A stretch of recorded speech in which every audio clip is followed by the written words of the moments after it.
السلام علیکم۔ آج کا ہمارا ٹاپک ہے میلاد النبی صلی اللہ علیہ وسلم اور بچوں کی تعلیم و تربیت۔ ربیع الاول جہاں ہمارے لیے بہت ساری خوشیاں، رحمتیں، برکتیں اور محبت کا پیغام لے کے آتا ہے، وہیں ہمارے بچوں کی تعلیم اور تربیت کا ایک بہترین ذریعہ بھی ہے۔ محفل نعت ہوتی ہیں، قرات کی محفلیں ہوتی ہیں، ان محفل کے اندر ہم اپنے بچوں کو لے جا کر تاجدار کائنات صلی اللہ علیہ وسلم کی محبت، آقا علیہ الصلوۃ والسلام کی معرفت، حضور کی سنت، حضور کے تذکرے سنا کر ہم اپنے بچوں کی دینی تربیت کر سکتے ہیں کہ ہر طرف تاجدار کائنات صلی اللہ علیہ وسلم کی نعتیں، آقا علیہ الصلوۃ والسلام پر درود و سلام کے گجرے نچھاور کیے جاتے ہیں۔ اس طریقے سے ہم اپنے بچوں کو ایسی گندی مجالس سے اٹھا کر جہاں پہ نعت کے بجائے رقص و سرور ہو رہا ہو، جہاں گانے ہو رہے ہوں، جہاں ڈول دھماکے ہو رہے ہوں، ان مجالس سے اٹھا کر ہم آقا علیہ الصلوۃ والسلام کی محبت والے مجالس میں لے جائیں، جہاں سے ہمارا بچہ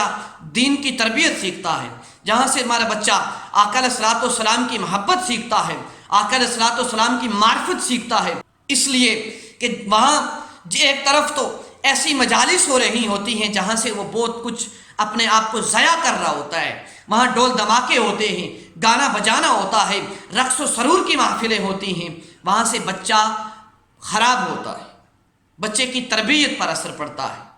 ان مجالس سے اٹھا کر آپ روحانی اور نورانی محفل میں اس کو لا کر چھوڑیں، جہاں سے وہ دینی تربیت حاصل کر سکتا ہے، جہاں سے تاجدار کائنات صلی اللہ علیہ وسلم کے صحابہ کرام کی محبت سیکھ سکتا ہے، جہاں سے وہ آقا علیہ الصلوۃ والسلام کی اہل بیت کی معرفت سیکھ سکتا ہے۔ اکثر والدین یہ کہتے ہیں کہ بچہ ہماری سنتا نہیں ہے۔ کیوں نہیں سنتا؟ کیونکہ اس کی سنگت ایسے لوگوں کے ساتھ ہو چکی ہوتی ہے جو عیاش پرست ہوتے ہیں، جو آسانی تلاش کرتے ہیں۔ کیونکہ افسوس کی بات یہ ہے